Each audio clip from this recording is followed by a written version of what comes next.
It's a great pleasure to be talking to Mr. Ruia at the ET Now Global Business Summit, essentially because we are at a pivotal moment when it comes to self-sufficiency, when it comes to our energy requirements. And we were having a small offline conversation about this where Mr. Ruia was pointing out how close we've come now to self-sufficiency. And it's an important piece. But we have a changing world order, Mr. Ruia. We have the Trump administration, and we've heard Mr. Trump go drill, baby, drill. At this point in time, when we are talking about energy transition, we are talking about trade, and energy being a big part of the India-US trade, we're talking about importing more oil, more gas. So when you talk about transiting from fossil fuels to green energy, Mr. Ruia, where are we at right now? First of all, thank you for having me, Nick. I think we are at a very interesting space. First, fossil fuels, I think we wrote them off too fast. For the last 5-6 years, there's always been a discussion that, the era of fossil fuels are over and, we will transition very quickly into the new, energy transition fuels or the future fuels. But I think that was a bit overdone. And the reality is that both the fuels, both the energies are required. Over a period of time, there will be a transition. Right.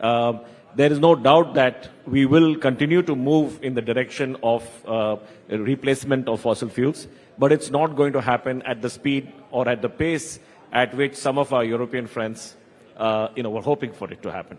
And basically what Mr. President Trump has done has reaffirmed the need to maintain, fossil fuel investments and development while we continue to invest in all the new energies. So it's not like energy, like for example in India, we today have an opportunity to become self-sufficient in energy. First time in the history. In 50 years, we've always been a big importer of oil and gas. 85% of our energy is imported. And first time we can, because of the new technology, because of solar, because of wind, and because of abundance of sun in India, we have an ability to actually generate our own energy at a very low cost, probably amongst the lowest in the world, but also convert that into products which can be exported, which is why you see a large number of green ammonia, green hydrogen projects, which are all dependent on low cost renewable power. So it's if you look at over the next 20 years, we're going to see the percentage of fossil fuels come down slowly, and you're going to see the increase of the new energies over time. And wherever technologies are commercially viable, and where the consumer is not going to pay more, and there are two major ones in India. One of them is solar power, and the second one is electric mobility. I think on both those, we want to go really big, very fast, and because there we have a real opportunity of making the change without, being green and at the same time being cost competitive. So I find it interesting that you're saying that it's going to be a gradual shift from fossil fuels, but yet you say when it comes to EVs, when it comes to the kind of breadth that we could have in solar energy, that is going to be a fast process. So why that dichotomy? So the way it's happening, I think, is that the growth which the country needs will come from the newer technologies, which is why if you see power generation, a larger and larger percentage of the growth is getting met from, solar and wind. And I think a larger and larger percentage of electric cars, scooters, and trucks, which we are introducing shortly, will move to, the growth will come from the newer technologies. But you still have the entire, 50 years, 40 years, 30 years of capacity which has got created in India or rest of the world. That still needs to continue as a core, supply. And then over time, as the growth continues, you will see that diminish. But we have set very lofty targets, some would argue, 500 gigawatts for renewables by 2030. And we're talking about net zero emissions, and that's by 2070. Do you think these are achievable, going at the pace that you're talking about, and you're saying that, look, for all the capacities that have been built when it comes to fossil fuel, it's going to take time to phase out and invest more, and for that you need high capex? No, I think the solar target is very much achievable. We are already up to 200 gigawatts, and the goal of 50 gigawatts a year is it's high, no question, but it's doable. And I think there's a lot of investment going into this space. And I think electric mobility, you will see, as the battery technology gets better and better, you're going to see, once you can get 700-800 kilometers on a charge, which is not very far away, I think you will see far more adoption, because the electric charging capability will be much, the fact that you don't need to charge every day or every few days makes it much easier to own and operate. So, but when you talk about, and it's something that you're doing as well, of course, you have been working on a plant in the UK, which is about decarbonization. But when you see their approach towards green energy, when you talk about Europe and UK and how they're pushing that agenda, as opposed to how India is going about it, where is the biggest difference that you see? Well, I think the biggest difference is that, India, in Europe, they do not have access to low-cost energy. It's a huge disadvantage.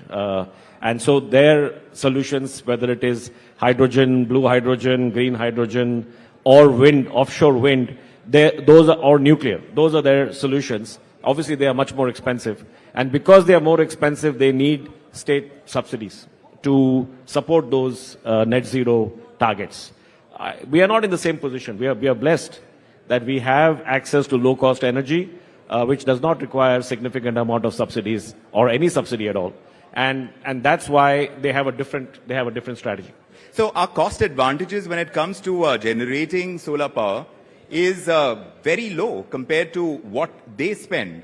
And yet we don't find adaptation as quick as one would imagine with such low costs. What are the impediments? You mean in India? In India. No, I think it's coming on very fast. The only issue with solar is now how do we get 24 hours round-the-clock power? And that's with the advent of batteries and battery technology, we are very quickly addressing this issue. And once you can get low-cost storage, then you will see more and more adoption in places where you need 24/7 power.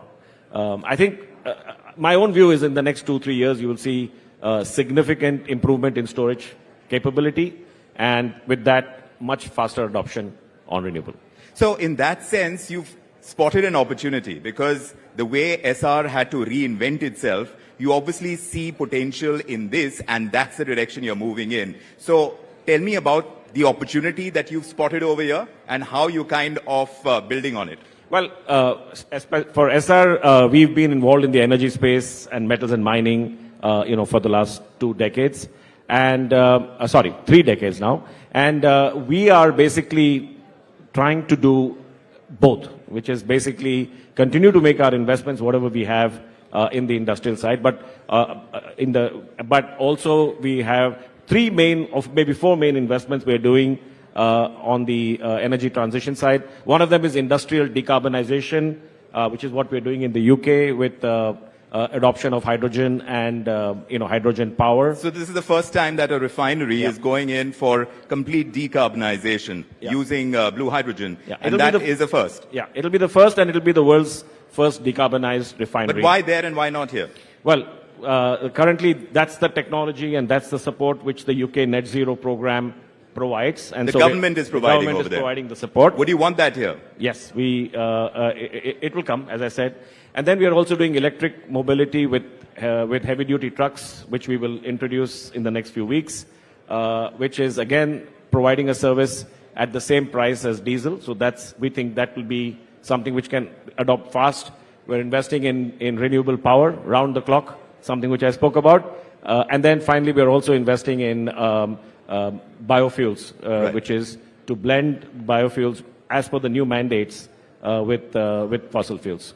So as far as your company is concerned, to be able to put in a lot more into greener energy at this time, there needed to be a turnaround, a strategy in place. What was that strategy? Because I saw a lot of deleveraging happen.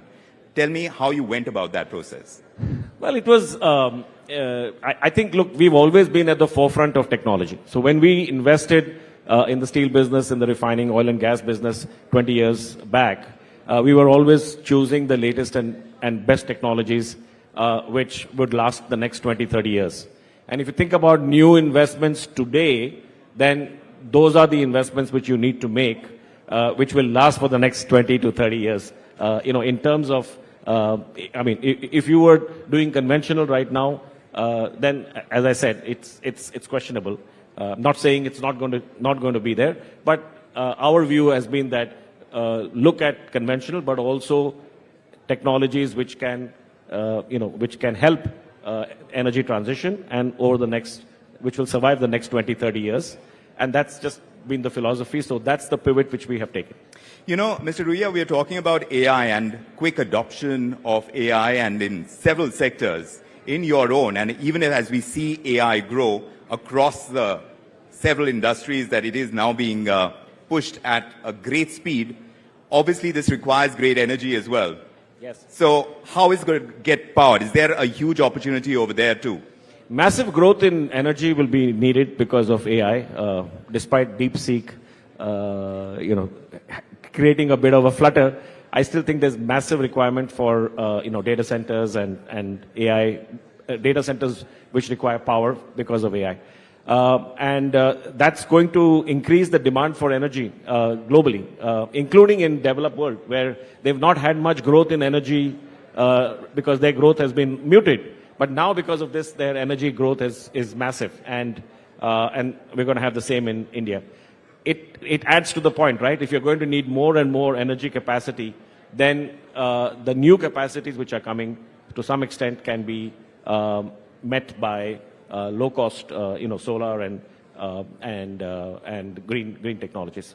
So if you have to stay ahead of the curve, because we're seeing all these changes happen, and at the beginning we were talking about, how entrepreneurship is about being able to spot the opportunities, even if you're going to do a certain amount of disruption. It does involve taking a significant risk as well, because the regulatory environment and several other factors have to support it. Then how do you move? Well, risk goes along with any investment you make. I don't think this is any different. You have to, in fact, as I said, if you are investing in technology which will survive the next 20, 30 years, you're actually de-risking yourself to some extent. And you have to look at risks and you have to look at returns. We have identified projects where we can manage the risk and where we believe we have, fairly good returns, despite being in energy transition space. And the reason is that they are commercially viable. I think that's the very key aspect which we are looking at. How do we invest in technologies which like electric mobility and stuff, which are where the consumer is not having to pay more or is dependent only on subsidies. And that's, if you can achieve that, then you're reasonably less risky, I would say. There's never zero risk in any investment you're going to make. Earlier today we had a panel discussion where ministers from various countries were joining us, and one aspect that came out is that when it comes to global cooperation, the key area is climate. And that is the biggest area on which we need global cooperation. That's an opportunity again, because when you talk about India's opportunity to grow and push our exports, where do we stand? Or to be able to draw in investments in this particular field?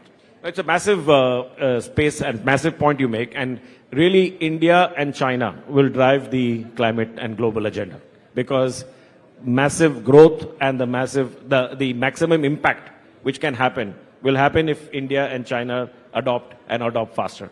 And that's where the opportunity lies, because if we can, seize that, then we can actually be a driver, not only in our growth, but, in the whole climate change. I know you've set a target of 10 gigawatts when it comes to green energy. Tell me exactly how you're going to get there, what's the plan, and the opportunity that you're spotting. Well, ours is, as I said, round the clock. A lot of it is captive for our green hydrogen and for the mobility. All of that requires 24/7 power. That's what we are primarily focused on to meet the requirements which we have captively. Of course, we work with the government and the government schemes, That's part of the deal, but majority would be to meet mobility and hydrogen requirements for renewable. Well, good luck on the path ahead, Mr. Ruia. Such a pleasure having you here at the ET Now Global Business Thank you Summit. very much. Thank you.